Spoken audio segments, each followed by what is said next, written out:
Good day, and thank you for joining me. My name is, well, it's better you know me as that police officer. With years of experience in law enforcement, I've seen many cases that test the limits of human resilience and justice. Today, I bring to you a case that stands as a somber reminder of the responsibilities we bear as a society to protect the most vulnerable among us. This is the heartbreaking story of Amandine, a 13-year-old girl whose life was tragically cut short by those entrusted with her care. Her death was not the result of a sudden tragedy, but the culmination of years of abuse and neglect, an unimaginable betrayal by those who should have provided her safety and love. As we delve into this case, we will explore the events that unfolded, the investigation that brought the truth to light, and the justice sought in her name. Amandine's story is difficult to tell, but it is a story that must be told. It is a case that calls for reflection, accountability, and above all, action to prevent such horrors from occurring again. When the call came in on August 6, 2020, reporting a child's sudden death in Montblanc, the initial focus was to treat it as a potential medical emergency. However, upon arriving at the scene, it became clear to responding officers and emergency personnel that this was far from a natural tragedy. What they found was a case that demanded meticulous and unrelenting investigation. The first step was securing the residence. The home was cordoned off, and every room was treated as a potential source of evidence. In the storage area where Amandine had been confined, investigators documented the conditions with photographs and detailed notes. The room was sparsely furnished, poorly ventilated, and bore signs of prolonged neglect. Surveillance equipment was present, which raised immediate questions about the nature of her confinement. Attention quickly turned to Sandrine Pissarra and Jean-Michel Cross. Both were questioned separately at the local police station. Their initial accounts of Amandine's condition were inconsistent and raised suspicion. Pissarra claimed her daughter had long struggled with eating disorders, while Cross attempted to minimize his involvement, framing himself as a passive bystander. These statements would later unravel under the weight of evidence. Forensic experts were brought in to examine Amandine's body. The autopsy confirmed severe malnutrition and muscle wasting, as well as the presence of infected wounds.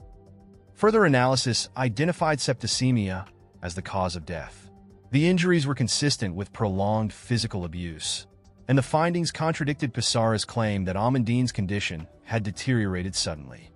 The forensic evidence was a critical breakthrough, providing irrefutable proof that her death was neither accidental nor natural. Witness interviews became another crucial aspect of the investigation.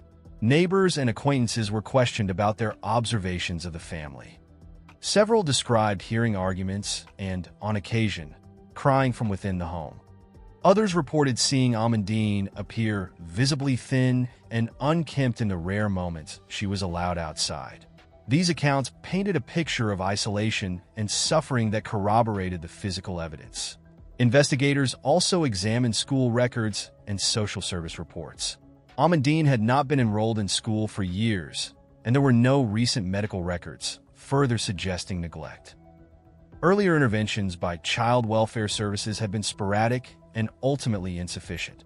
This raised questions about systemic failures that allowed the abuse to continue unchecked. The surveillance cameras installed in the storage room became a focal point of the inquiry. Footage recovered from the devices revealed disturbing details about Amandine's treatment.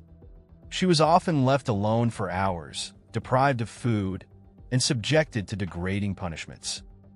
The recordings provided incontrovertible evidence of the abuse and were instrumental in building a strong case against both Pissarra and Cross.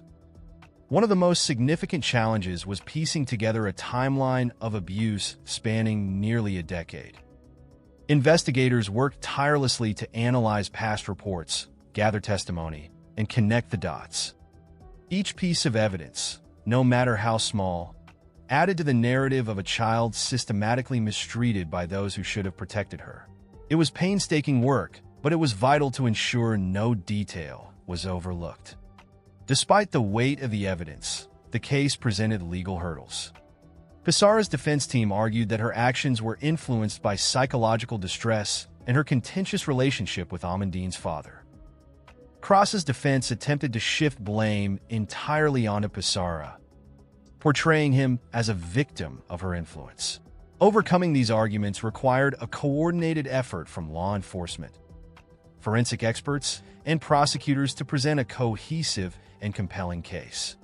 The turning point came during a second round of interrogations.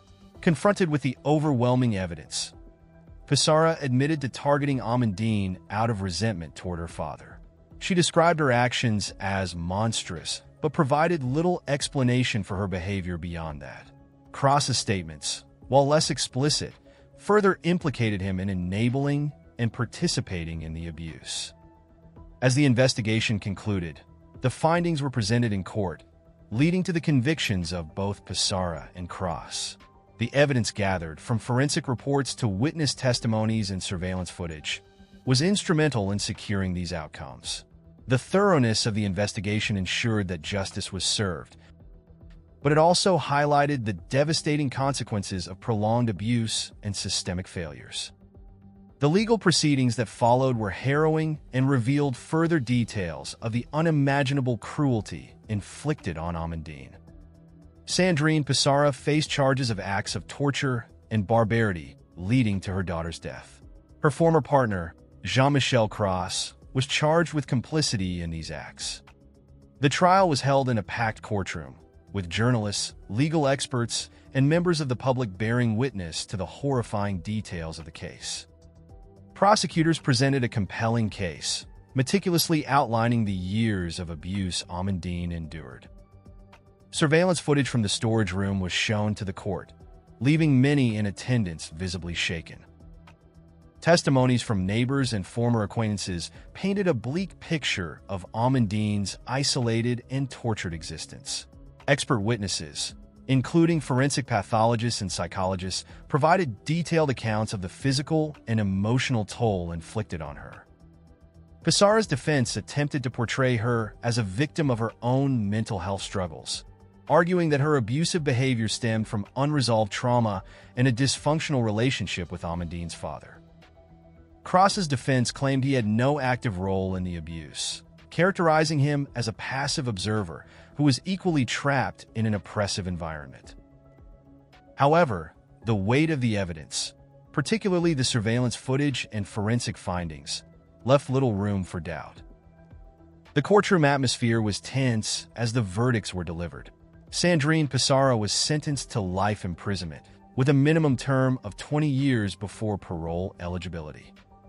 The court emphasized the deliberate and prolonged nature of her actions, as well as her lack of genuine remorse. Jean-Michel Cross received a 20-year sentence for his complicity, reflecting his failure to intervene and his active participation in some of the abusive acts. The outcome of the trial brought a measure of justice for Amandine, but it also served as a sobering reminder of the systemic failures that allowed her suffering to continue unchecked. Child welfare services, neighbors, and extended family members were scrutinized for not acting sooner, raising broader questions about how society protects its most vulnerable members. The case prompted calls for reforms in child protection policies, including more rigorous follow-ups on reported cases of abuse and enhanced training for social workers and educators. For many involved in the case, the emotional toll was immense.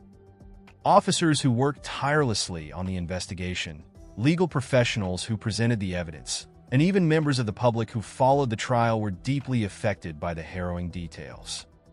Amandine's story, though tragic, became a rallying cry for change, ensuring her memory would not be forgotten. While the legal proceedings brought some closure, they also left lingering questions about how such cruelty could go unnoticed for so long.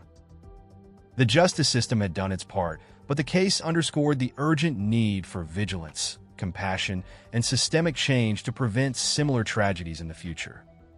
The case of Amandine is one that continues to haunt those who work to uncover the truth of her tragic death.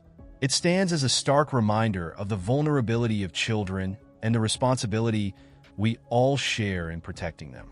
This was not just a failure of one individual or household, It was a failure of the systems and safeguards designed to intervene when children like Amandine are at risk. For those of us in law enforcement, cases like this are a sobering reminder of the depths of human cruelty and the importance of remaining vigilant, even when the signs of abuse are subtle or hidden. Amandine's suffering was prolonged over years, and despite occasional warnings and signs, meaningful intervention came far too late.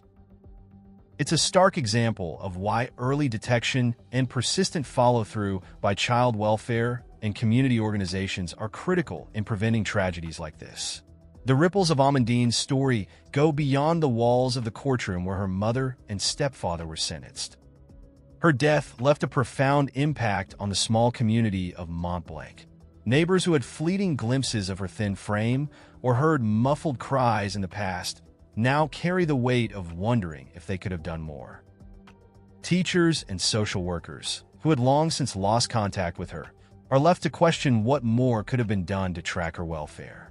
Even seasoned officers who handled the investigation carry with them the heavy burden of witnessing the evidence of such suffering. Beyond the individual tragedy, Amandine's case has broader societal implications. It serves as a chilling reminder of how abuse can persist in isolation, often hidden behind closed doors in seemingly ordinary homes. It also highlights the importance of challenging the stigma and hesitation that sometimes prevent people from reporting concerns. Neighbors, relatives, and acquaintances who hear or see something concerning should feel empowered to speak up. Silence in such cases can be as damaging as the acts of abuse themselves. The justice system, in this instance, delivered accountability. Sandrine Pissarra and Jean-Michel Cross were brought to justice, their actions laid bare before the court. Yet, no sentence can erase the years of torment Amandine endured or the pain her siblings must now carry with them. For those children, the loss of their sister and the incarceration of their mother represent a fractured family that will never fully heal. Support for surviving family members, especially children, is a critical aspect of addressing the aftermath of such cases, and it should not be overlooked. As law enforcement officers, we often approach cases with a sense of detachment to maintain objectivity and focus. But cases like this remind us of the profound human element of our work. Behind every file, every piece of evidence, is a life, a story that ended far too soon. Amandine's story is one of unimaginable suffering, but also of the resilience of those who sought justice for her. The tireless efforts of investigators, forensic experts, and prosecutors ensured that her death did not go unanswered. Ultimately, this case forces us to reflect on the broader issues of accountability, intervention, and prevention. It urges us to ask difficult but necessary questions. How can we strengthen systems to protect children more effectively? How can we ensure that red flags are acted upon before it's too late? And how do we, as a society, foster a culture where the safety and well-being of children are paramount? Amandine's name will now forever be linked to this tragedy, but it is our hope that her story also becomes a catalyst for change. As difficult as it is to confront such cases, they serve as crucial reminders of why we must continue to improve our systems, remain vigilant, and never turn a blind eye to suffering. Her life, though short and filled with pain, has left an indelible mark, one that calls us to do better, to be better, for the most vulnerable among us.